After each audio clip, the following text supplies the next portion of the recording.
the two sides of the battle for America's future. Spoiler alert, the lions are the good guys.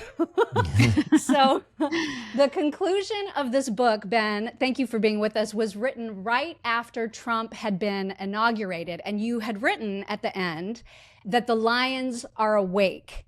And so now that some time has passed, I wanted to check in and see if you still feel that way today. I do. I think that the American people are done with the sort of grievance mentality that characterized America for a fairly significant period of time. I don't think that it's completely gone. I mean, I think that there's always the possibility that it will come back. And that's the danger of politics, is that these sort of grievance-based politics in which people believe that all the problems in their life are the fault of shadowy systems, and thus we have to wreck the actual systems that matter, things like private property or free speech or rule of law or traditional virtue, that those people are still there. And this is why one of the things that I've said for months and months and months, that the biggest danger to the rise of the lions is a sinking economy. If the economy starts to go the wrong way, then you're going to see a revival of grievance culture that's going to be extremely strong. And so I'm very kind of worried about where the economy goes. But I will say that obviously President Trump's victory represents not just obviously his singular domination of American politics, but also the fact that the American people were just tired of what it was that the scavengers were offering, which was this never-ending litany of complaints about how horrible the United States is, and the belief that you're not responsible for the decisions in your own life. Yeah, and the victim mentality is real. It's been huge. We've been doing, like we were saying before we went on, we've been doing this for 16, 17 years. And you've been around for a while too, and you understand the ebbs and flows, and you have children like we do. And I think that we're seeing, at least we talk about a lot on our show, we're seeing a trend towards conservatism. And, you know, like I think the values that we hold, like the conservative values with Gen Z and the alphas, I think is what they call them.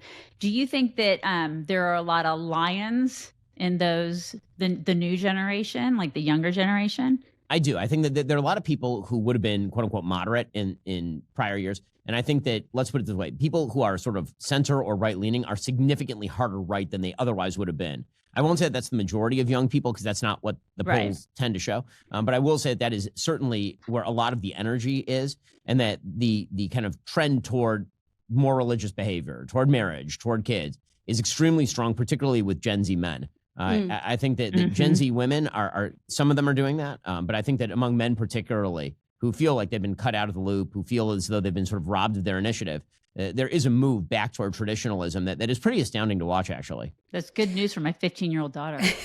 Right. That's good news. Well, and in the book, you talk about like the connection between lions and that mentality and meritocracy. Do you think that the reason that some of that shift for especially young men to lean more conservative now is because there's been this pull away from meritocracy as an ideology the pendulum swung so far. So do you think that some of the reason that there are men coming back to, or just, newly becoming engaged in conservatism is because that pendulum went so freaking woke? Yes, for sure. I mean, I think that's really enervating. I mean, it really makes people feel horrible about themselves when you feel like no matter what you do, the system is telling you can't succeed. And when people instead say, hey, actually, you can succeed. It's a free country. Get off your ass and do something useful today. That is a much better and more inspiring message. And I think that young men are actually picking up on that in fairly large numbers.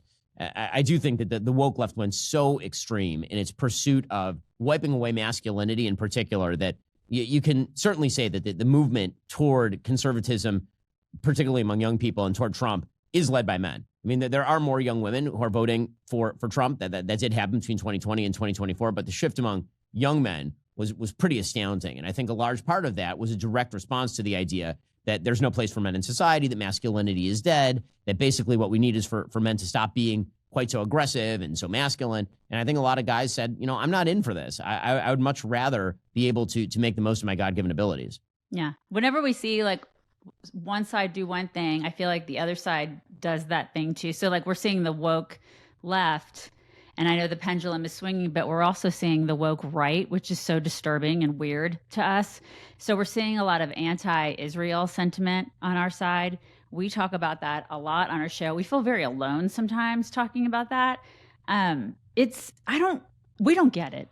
We just don't get it, Ben. So we want to know what your thoughts are on all this anti-Israel sentiment. Because I saw a stat the other day. I want to make sure I get this right. There's been an almost 900% increase in anti-Semitic incidents over the past decade alone. And I mean, we see it from people that we used to really love and respect. What the hell is going on? Like, what's going on? So I do think that there is a grievance culture that has arisen on the right. So I think that the grievance culture, the kind of woke culture that arose on the left, was this idea that America is a white supremacist structure and that people who are suffering under that structure are the victims of a shadowy system. That shadowy system, is being run by the people who are disproportionately well-educated and rich. And hey, look, who's overrepresented among people who are well-educated and rich? There are a lot of Jews in that group. And so it must be that the Jews are manipulating the system. I think a lot of the anti-Semitism of the left comes from there. I think you're seeing a sort of mirror image of that on the right, where people who start with a premise, which is that much public policy was directed against particularly white Christian males, which is true during the Obama administration and the Biden administration. They then take that and they say, okay, well, we are also a sort of discrete insular group that is being attacked. The system won't allow us to succeed. And the solution for that isn't meritocracy. The solution is to say that America is in and of itself bad. The systems are out to get us. Mm-hmm. And who are the beneficiaries of the system?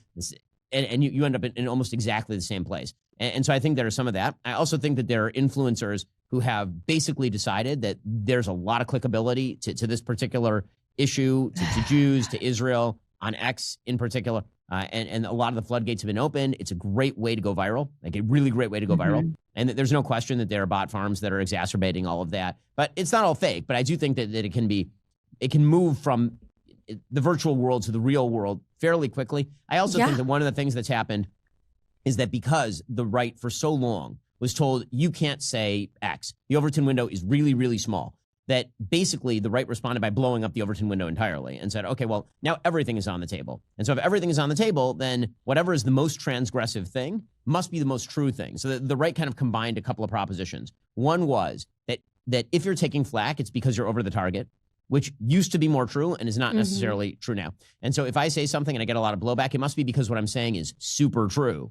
And so if I say something that actually is kind of disgusting and a lot of people are criticizing me for it, well, it's not because what I'm saying is disgusting. It's because what I'm saying is actually true. And also, the right then overread sort of what cancel culture is into you're not allowed to even condemn bad speech. And anybody who condemns things that are bad is, in fact, a censor. So if you combine the idea that criticizing Nazis is a form of censorship, and also that the more flack you take, the more over the target you are, you end up with Nazis might be the good guys, right? Because Nazis take a lot of flack. And also, if you criticize a Nazi, this makes you a censor, right? And so there is a sort of thrill of transgression in a lot of that. And anybody who criticizes that is then seen as sort of a school marm who's not allowing you to, quote unquote, ask the questions. Now, as I've said before, you can ask whatever question you want, but honest people ask questions to elicit answers. They don't ask questions in order to avoid answers or to posit specious theories about how you can't control your own life and there's a shadowy force that's behind the scenes manipulating all events.